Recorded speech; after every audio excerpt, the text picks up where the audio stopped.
Picture this. It's May 1940. France is falling. Britain stands alone. Nazi Germany seems unstoppable, and at the heart of its military might sits the Luftwaffe, the German Air Force, commanded by one of history's most bombastic, decorated, and ultimately deluded figures, Reichsmarschall Hermann Göring. Göring was riding high. His dive bombers had terrorized Poland. His fighters had cleared the skies over France. His Luftwaffe was the most feared air force on the planet. And then, across the Atlantic Ocean, President Franklin Delano Roosevelt stood before the American Congress and made an announcement so audacious, so seemingly impossible, that when Göring heard about it, he laughed. Roosevelt called for the United States to produce 50,000 aircraft per year. 50,000 aircraft. To put that in perspective, in 1939, the entire American aviation industry had produced less than 6,000 planes. Now Roosevelt wanted to increase that output more than eightfold. It sounded like fantasy. It sounded like propaganda.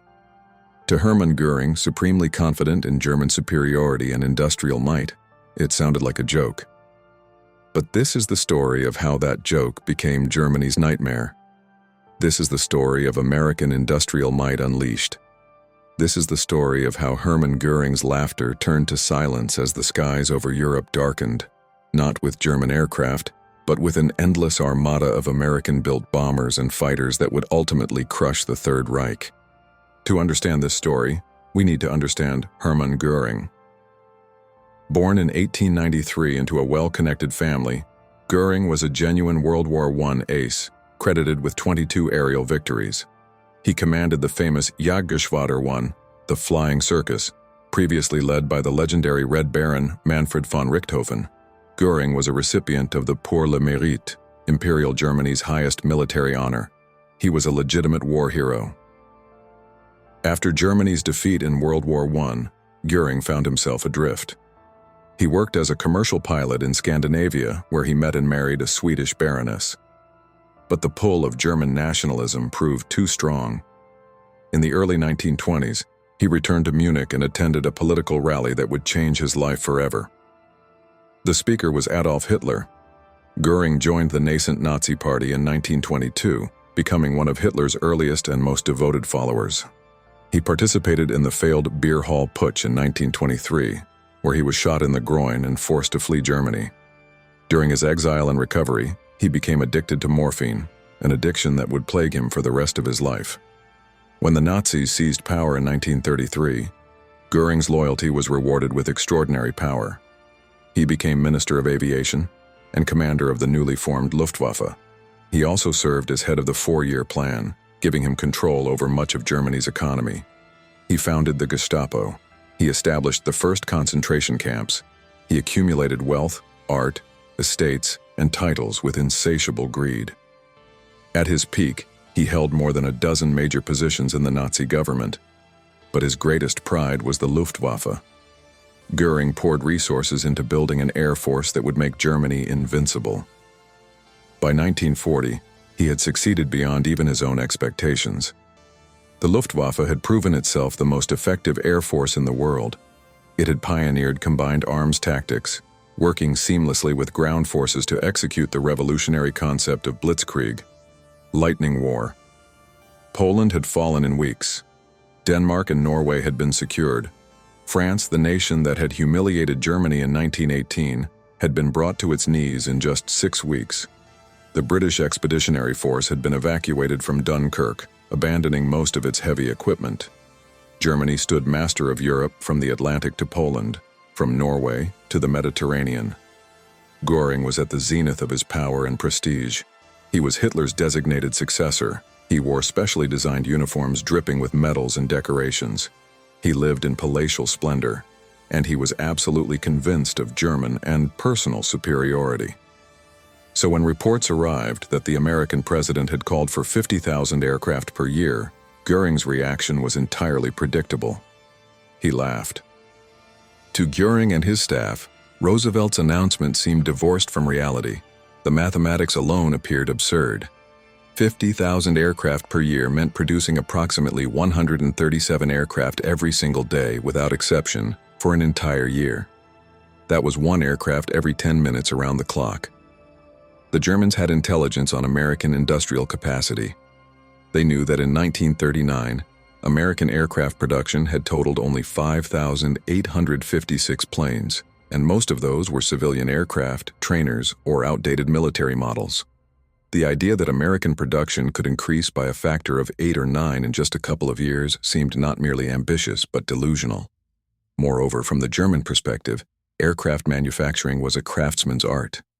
German planes were precision-engineered machines, built by skilled workers with years of training. Each aircraft required thousands of hours of specialized labor.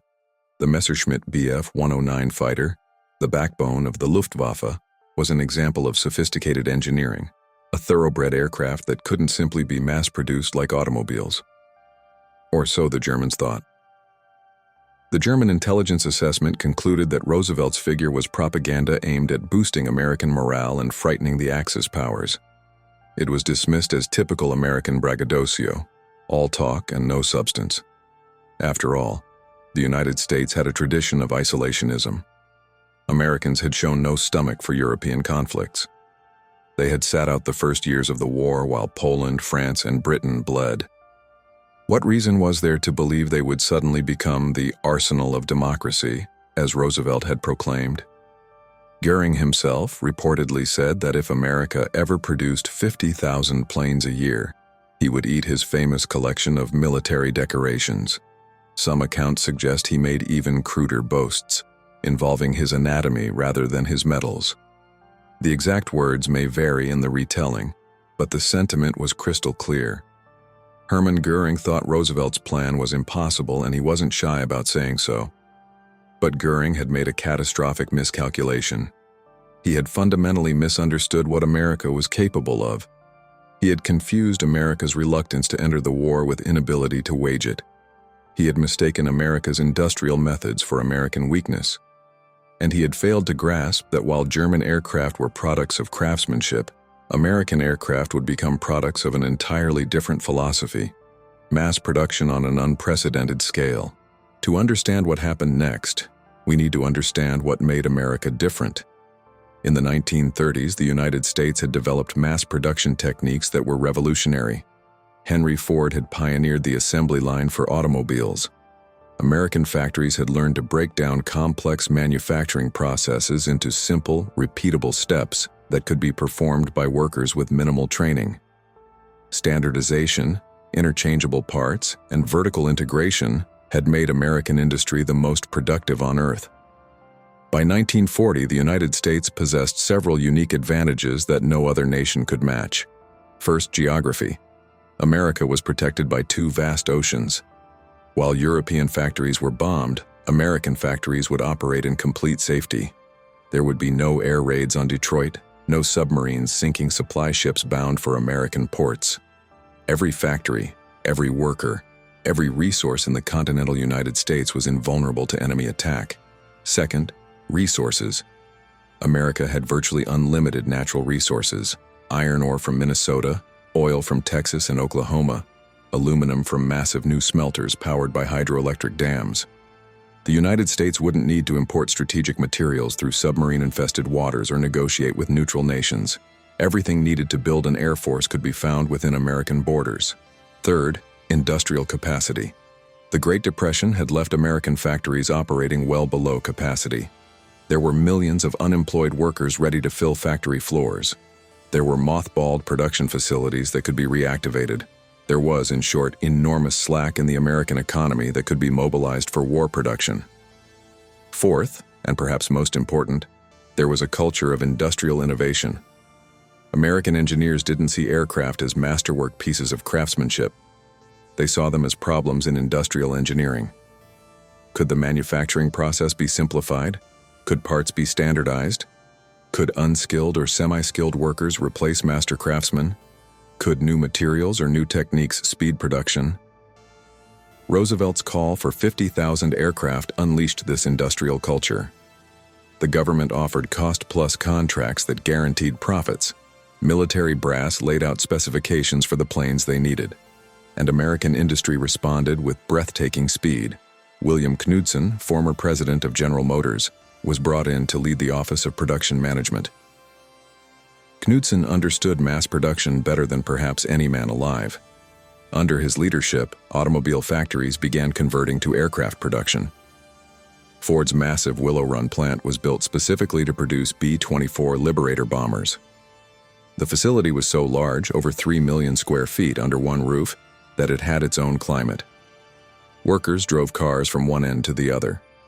At peak production, Willow Run produced one B-24 every 63 minutes. Other manufacturers followed suit. Douglas Aircraft, Consolidated Aircraft, Boeing, North American Aviation, Lockheed, Grumman. These companies didn't just expand their existing facilities, they built entirely new factories on a scale never before attempted, and they did it fast. Consolidated built a new plant in Fort Worth, Texas, covering 1 million square feet in just 9 months. Boeing's plant in Wichita, Kansas went from groundbreaking to production in less than a year. Across America, aircraft factories sprouted like mushrooms after rain. But factories were only part of the equation. Building aircraft required workers, and building 50,000 aircraft required hundreds of thousands of workers who would need to be trained from scratch because America simply didn't have enough skilled aircraft workers to meet demand. The solution was brilliant in its simplicity. Change the aircraft, not the workers. American engineers redesigned aircraft to make them easier to build. They reduced the number of parts. They created sub-assemblies that could be built independently and brought together only at the end, final stage. They replaced complex metal forming with simpler techniques. They used riveting instead of welding wherever possible because riveting required less skill.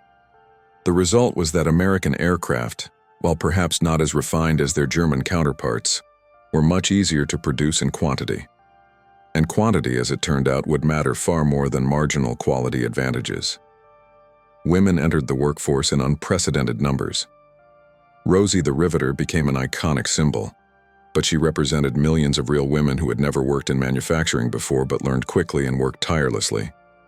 By 1943, women made up a majority of workers in many aircraft plants. Training programs were established to teach aircraft manufacturing in weeks rather than years. The traditional apprenticeship model that produced master craftsmen was abandoned in favor of focused training on specific repetitive tasks.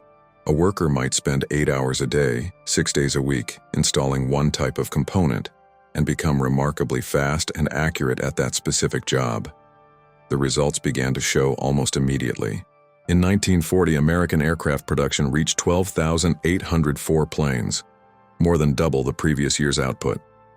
But that was just the beginning. In 1941, production climbed to 26,277 aircraft. Roosevelt's 50,000 per year goal, which had seemed so laughable just a year earlier, was suddenly starting to look achievable. Then came December 7, 1941, Pearl Harbor. Japan's attack on the Pacific Fleet galvanized America in a way nothing else could have. Within days, America declared war on Japan, and Germany, honoring its treaty with Japan, declared war on the United States. Göring's Luftwaffe, already stretched thin fighting on multiple fronts, would now face the full industrial might of America. In 1942, American aircraft production reached 47,836 planes. Roosevelt's impossible goal was within reach in just the second full year of effort, and in 1943, American factories produced 85,898 aircraft, not 50,000, but 85,000. By 1944, production peaked at 96,318 aircraft in a single year. Let's pause and consider what that means. In 1944, American factories produced an average of 264 aircraft every single day. That's 11 aircraft per hour. 1 aircraft every 5.5 minutes continuously for an entire year. Over the course of the war, from 1940 to 1945, American industry produced approximately 300,000 military aircraft. That's more planes than Germany, Japan, Britain, and the Soviet Union produced combined during the same period. The Germans managed to produce approximately 119,000 aircraft during the war, impressive, but less than half of American production. And German production was hampered by strategic bombing, resource shortages, and an increasingly disrupted transportation network. German factories were operating under conditions that grew progressively more desperate with each passing year. Meanwhile, American factories operated in perfect safety, with unlimited resources and with production techniques that improved continuously. By mid-war, American aircraft plants were so efficient that the cost per aircraft was dropping even as production increased. The economies of scale were staggering, but raw numbers only tell part of the story. What were Americans building? What aircraft rolled off those production lines by the hundreds each day? For fighters, there was the P-51 Mustang, arguably the finest all-around fighter of the war. With its long range, high speed, and excellent maneuverability, the Mustang could escort bombers all the way to Berlin and back, something that had been impossible earlier in the war. America built over 15,000 Mustangs. The P-47 Thunderbolt was a rugged, powerful fighter bomber that could take incredible punishment and still bring its pilot home. Its 850 caliber machine guns made it a devastating ground attack aircraft. America produced over 15,600 Thunderbolts. The P-38 Lightning, with its distinctive twin-boom design, served in every theater of the war. It was fast, heavily armed, and versatile. Nearly 10,000 were built. For carrier operations, there was the F-6F Hellcat, which dominated the Pacific skies and held a kill ratio of 19-1 against Japanese aircraft. Over 12,000 were produced. But it was the bombers that truly demonstrated American industrial might. The B-17 Flying Fortress became the icon of American air power over Europe. Bristling with defensive machine guns and capable of carrying a substantial bomb load, the B-17 was built to survive the gauntlet of flak and fighters that awaited over German targets. Nearly 13,000 were produced. The B-24 Liberator was produced in even greater numbers, over 18,000 built, making it the most produced American military aircraft of the war. It served in every theater, performing strategic bombing, anti-submarine patrol, transport, and reconnaissance missions. Later in the war came the B-29 Superfortress, the most advanced bomber of its era. Pressurized, long-ranged, and capable of flying at altitudes beyond the reach of most fighters, the B-29 would eventually bring the war to Japan itself. Each B-29 cost nearly as much as a destroyer to build, yet America produced over 3,900 of them. And these were just the famous aircraft.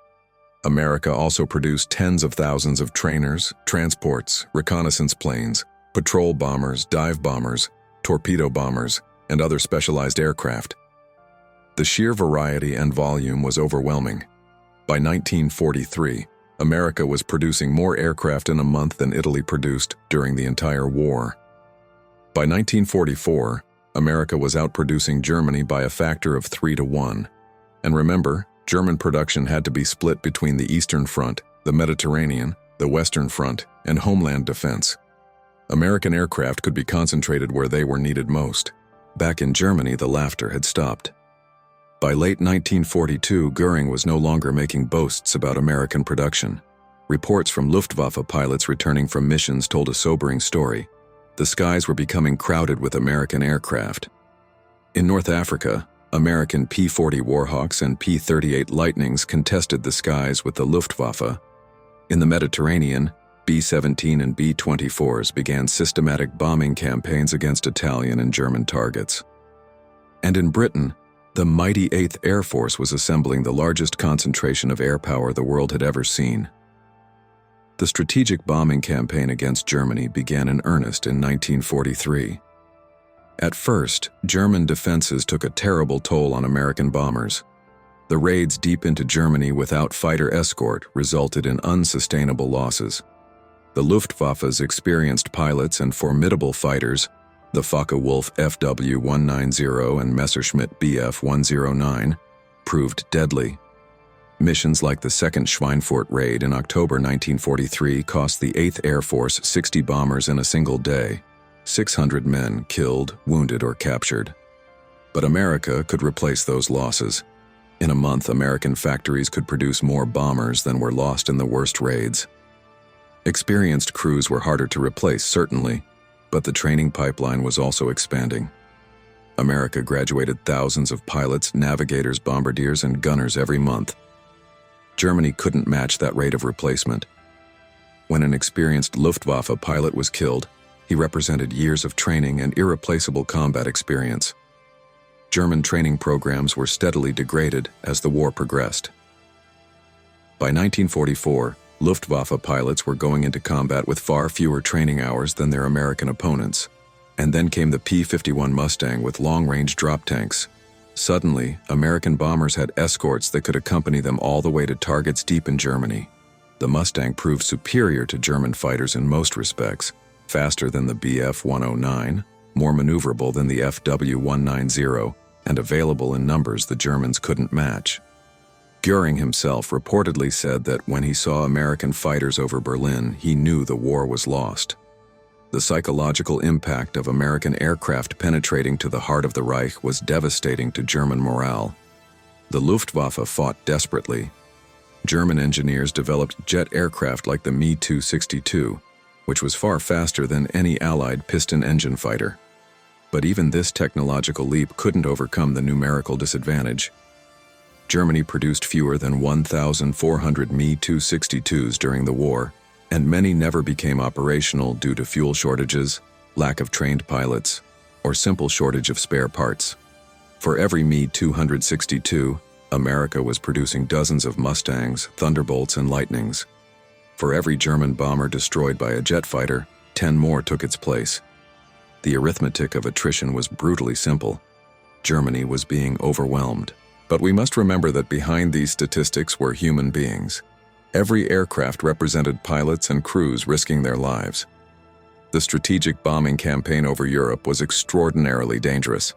American bomber crews had a roughly 1 in 4 chance of being killed or captured during their required tour of duty. 25 missions initially, later increased to 35. The 8th Air Force alone suffered over 26,000 killed in action, more than the entire United States Marine Corps lost in the Pacific. These men flew through flak that could tear a bomber apart. They faced fighters attacking from every angle. They endured bone-chilling cold at high altitude. They saw their friends' aircraft explode or fall in flames. And then, the next day, they got back in their bombers and did it again. On the German side, the suffering was even worse toward the end. Luftwaffe pilots were flying obsolete aircraft against vastly superior numbers. They were short on fuel, short on ammunition, and often short on training. German cities were being systematically destroyed. By 1945, there were missions where hundreds of American bombers attacked targets with little or no opposition because the Luftwaffe simply couldn't mount an effective defense anymore. German civilians bore the brunt of the strategic bombing campaign. The firestorm in Hamburg in July 1943 killed over 40,000 people. The bombing of Dresden in February 1945 remains controversial to this day. The stated purpose was to destroy German industrial capacity and transportation networks and to break German morale. The human cost was staggering. This is the terrible algebra of total war. American industrial capacity, unleashed by Roosevelt's call to action and delivered through the efforts of millions of workers back home, translated into overwhelming air superiority.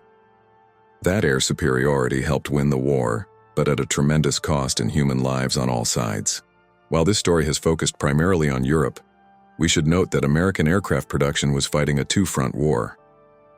In the Pacific, American carriers and land-based aircraft were island-hopping their way toward Japan. The Japanese, like the Germans, had underestimated American industrial capacity. Admiral Yamamoto, architect of the Pearl Harbor attack, had warned that Japan had awakened a sleeping giant, and he was right. Japanese aircraft production peaked at about 28,000 planes in 1944. Impressive for a nation with limited resources, but no match for American output. By 1945, American B-29 superfortresses were conducting systematic firebombing raids against Japanese cities. The firebombing of Tokyo on March 9 to 10, 1945, killed more people than either atomic bomb would later in the year. American aircraft had achieved such complete dominance that by summer 1945, B-29s were dropping leaflets before raids, warning civilians which cities would be bombed next.